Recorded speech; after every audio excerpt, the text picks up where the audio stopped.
أعوذ بالله من الشيطان الرجيم. بسم الله الرحمن الرحيم. بسم اللہ الرحمن الرحیم۔ السلام علیکم ورحمۃ اللہ وبرکاتہ۔ بات کریں گے آج خواب کے اندر دوڑنے کے حوالے سے۔ تو اس سے پہلے آپ سے گزارش ہے کہ اگر آپ نے ہمارے چینل کو سبسکرائب نہیں کیا تو ضرور سبسکرائب کریں، کہ روزانہ اسلامی فقہی مسائل اور خوابوں کی تعبیرات کے حوالے سے ویڈیوز جو ہیں وہ اپلوڈ کی جاتی ہیں۔ تو بلا تاخیر اپنے ٹاپک کو شروع کرتے ہیں۔ حضرت امام ابن سیرین اس بارے میں فرماتے ہیں کہ اگر دیکھے کہ خواب کے اندر خود دوڑ رہا ہے یا چوپائے کو کسی کو دوڑا رہا ہے،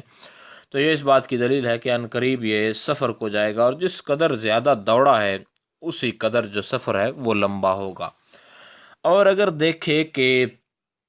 پالان والے گھوڑے پر سوار ہے، یعنی جس کی جو ہے وہ پیٹھ پر کاٹھی رکھی ہوئی ہے، اس پر سوار ہے اور یا اس کو دوڑاتا ہے، تو یہ اس بات کی دلیل ہے کہ اہل عیال کے ساتھ جو ہے وہ سفر کرے گا اور بہت زیادہ مال حاصل کرے گا، یعنی خود بھی سفر کو جائے گا اور اس کے اہل و عیال جو ہیں وہ بھی اس کے ساتھ جو ہے وہ سفر پر جائیں گے، اور ان کا یہ سفر کرنا جو ہے، جو ان قریب یہ سفر کریں گے، وہ ان کے لیے مبارک رہے گا، یعنی ان کے لیے برکت والا رہے گا، اور ان کے لیے وہ مال جو ہے وہ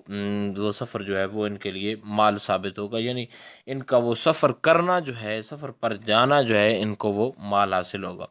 حضرت جابر مغربی فرماتے ہیں کہ اگر دیکھے کہ دوڑ میں سے کسی سے آگے بڑھنا چاہتا ہے، یعنی کوئی مقابلہ کی دوڑ جو ہے، ریس وغیرہ اس نے لگائی ہوئی ہے، تو یہ اس بات کی دلیل ہے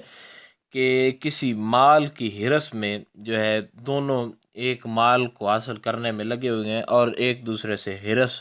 میں ایک دوسرے سے آگے بڑھنے کی کوشش کر رہے ہیں۔ تو جو خواب کے اندر آگے جائے گا، یعنی اگر یہ جائے گا تو یہ وہ اس مال کو حاصل کر لے گا، اور اگر مخالف جو ہے وہ آگے چلا جائے گا تو وہ اس مال کو جو ہے وہ حاصل کر لے گا۔ تو یہ مال سے مراد یہاں پر رشتہ بھی ہو سکتا ہے، یعنی کہ اگر کسی لڑکی کا جو رشتہ ہے وہ یہ بھی مانگتا ہو اور کوئی اور بھی یہ رشتہ مانگ رہے ہوں، تو یہ بھی ہو سکتا ہے، کیونکہ یہ جو ہے مال کے اندر یہ عورت کا جو ہے وہ عورت کا دخول ہے، یعنی کہ یہ عورت بھی انسان کے لیے مال ہی ہے۔ تو انما اموالکم و اولادکم، وہاں پر قرآن کے اندر بھی موجود ہے کہ یہ مال اور اولاد جو یہ اس کو ایک معنی کے اندر، اور ازواج کو اس معنی کے اندر لیا جا سکتا ہے۔ تو آگے بڑھے گا جو بھی دونوں میں سے دوڑنے میں، تو وہ ہی اس کو حاصل کر لے گا، اور اگر دیکھے کہ دوڑنے میں عاجز ہو گیا ہے اور بیٹھ گیا ہے، آرام لے رہا ہے، تو یہ اس بات کی دلیل ہے کہ دنیا کو ترک کر دے گا اور صابر ہو جائے گا، یعنی